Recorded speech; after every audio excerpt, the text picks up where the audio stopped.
Okay, now to some breaking news out of Israel. This afternoon, the IDF revealing that they have recovered the bodies of 5 Israeli hostages in Hamas tunnels underneath Gaza. Their bodies are now being brought back to Israel. Joining us now with the very latest on this breaking news, Jay Gray, live for us in Tel Aviv. Jay, what do we know about this?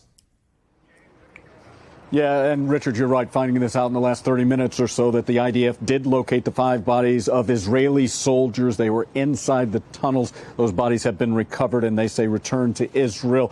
It was an operation to dismantle Hamas's northern underground headquarters. And so that's where they had been working and have been over the last 24 to 48 hours, trying to get through and into some of those tunnels and cleared them out. And that's where they made this tragic discovery.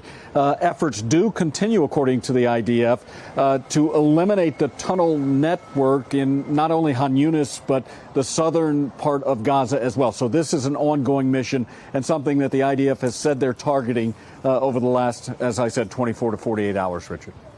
Jay, let's go north. And you have been reporting about missile launches, skirmishes to the north, there on the border with Lebanon. Not new, but we have heard of yet more launches. How's this different?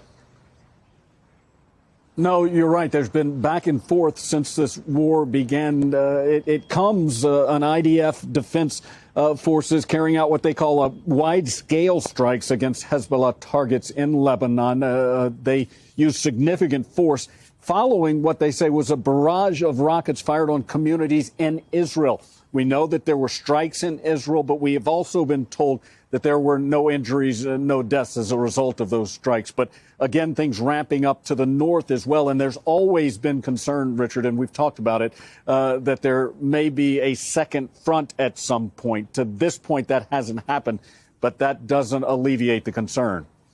NBC's Jay Gray for the very latest there in Israel. Thank you, Jay.